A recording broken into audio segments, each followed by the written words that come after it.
Praise the Lord. இந்த நாளிலும் ஒரு வசனத்தை குறித்து நம்ம பார்க்கலாம். ரோமர் 5ஆம் அதிகாரம் 8ஆம் வசனம். நாம் பாவிகளாய் இருக்கையில் கிறிஸ்து நமக்கு மரித்ததினாலே தேவன் நம்மேல் வைத்த தமது அன்பை விளங்க பண்ணுகிறார்.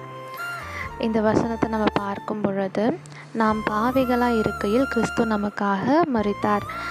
தேவன் ஆண்டவராகிய இயேசு கிறிஸ்துவை நம்ம எடுத்துக்கிட்டோம் அப்படின்னா, அவர் பாவத்தை வெறுக்கிறார், ஆனால் பாவிகளை சிநேகிக்கிறார்.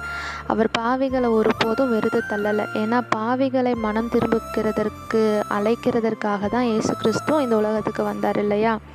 மனுஷர்களாகிய நம்மளுடைய இயல்பான குணத்தை எடுத்துக்கிட்டால், ஒரு மனுஷன் நம்மளுக்கு நன்மையை செய்கிறான், நம்ம குறைவுகளில் நம்மளுக்கு உதவி செய்கிறான், நம்ம சோர்ந்து போன நேரங்கள்லாம் நம்ம கூடவே இருக்கிறான் அப்படின்னா, அந்த மனுஷனுக்காக நம்ம எதையும் செய்ய துணிவோம். அப்பா, இவர் எவ்வளோ நல்ல மனுஷன், இவனுக்காக எதை வேணாலும் செய்யலாண்டா அப்படின்ற அளவுக்கு நம்மளுடைய இருதயம் வரும்.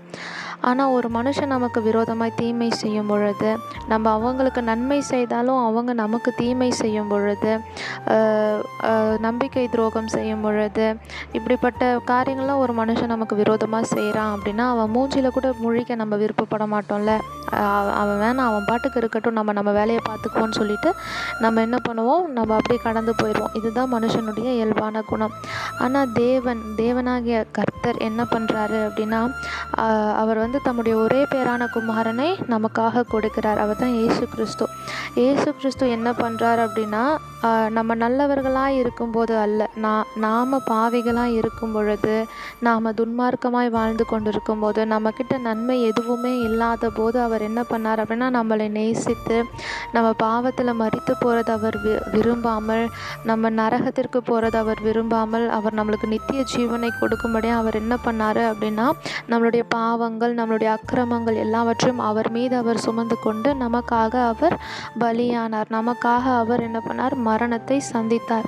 இதன் மூலமாக அவர் என்ன பண்ணுறார் அப்படின்னா, நம்ம மேலே வச்சிருக்கிற அவருடைய அன்பை நமக்கு விளங்க பண்ணி இருக்கிறார். இது எவ்வளோ பெரிய அன்பு இல்லையா? இந்த அன்பை நம்ம என்ன பண்ணோம், இன்றைய நாளில் நம்ம யோசிச்சு பார்க்கணும். நாம் பாவிகளாக இருக்கையில் கிறிஸ்து நமக்கு மரித்ததினாலே தேவன் நம்மேல் வைத்த தமது அன்பை விளங்க பண்ணுகிறார் அப்படின்னு சொல்லிட்டு இந்த வசனம் சொல்லுது. அப்போது இன்னைக்கு ஆண்டவருடைய பிள்ளைகளாய் நம்ம இருக்கிறோம். நம்மளுடைய பாவங்களை எல்லாம் அவர் மன்னித்து அவருடைய அன்பினால் என்ன பண்ணியிருக்கிறார் அப்படின்னா, நம்மளை மீட்டு எடுத்திருக்கிறார். அது மட்டும் இல்லாமல் அந்த அன்பை நம்மளுக்குள்ளாகவும் அவர் ஊற்றியிருக்கிறார். இந்த நாளிலும் நம்மளும் இந்த குணத்தை உடையவர்களாய் நம்ம மாறணும்.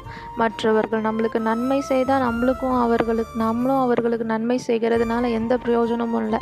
ஒருத்தவங்க நம்மளுக்கு தீமை செய்தால் அந்த தீமைக்கு பதிலாக நம்ம அவங்களுக்கு என்ன பண்ணணும், நன்மை செய்யணும், அவங்கள நேசிக்கணும். இப்படிப்பட்ட மனுஷர்கள் ஒவ்வொரு நாளும் நம்மளை சுற்றி ஏதோ ஒரு விதத்தில் வந்து கொண்டு தான் இருப்பாங்க. நம்மளுக்கு தீமை செய்கிறவர்கள் இருந்து கொண்டே தான் இருப்பாங்க. ஆனால் ஆண்டவருடைய பிள்ளைகளாக இருக்கிற நம்ம அவங்கள வெறுத்து விடாமல் அவங்க மேலே அன்பு செலுத்துகிறவர்களாய், மன்னிக்கிற குணம் கொண்டு அவர்களை மன்னித்து அவர்களை ஏற்றுக்கொள்ளுகிறவர்களாய் நம்ம இருக்கணும். தேவன் நம் மீது வைத்த அன்பை இப்படி விளங்க பண்ணினது போல நம்மளும் தேவ அன்பை மற்றவர்களுக்கு நம்ம என்ன பண்ணணும்னா விளங்க பண்ணுகிறவர்களாக இருக்கணும். இவங்க ஆண்டவருடைய பிள்ளைங்க, அதனால தான் இவங்க மன்னிக்கிறாங்க, இவங்க ஆண்டவருடைய பிள்ளைங்க, அதனால தான் நம்ம இவங்களுக்கு தீமை செஞ்சாலும் இவங்க நம்மளுக்கு நன்மை செய்கிறாங்க அப்படின்னு சொல்லி அவங்களுடைய வாயிலிருந்து வார்த்தைகள் வரும்படியாக நம்ம நடந்து கொள்ளணும். இந்த வார்த்தையின்படி தேவன் நம்மை ஆசீர்வதிப்பாராக. தேவ அன்பை நம்மளுடைய இருதயத்தில் ஊற்றுவாராக. இந்த நாள் இனிய நாளாக அமையட்டும். ஆமென்.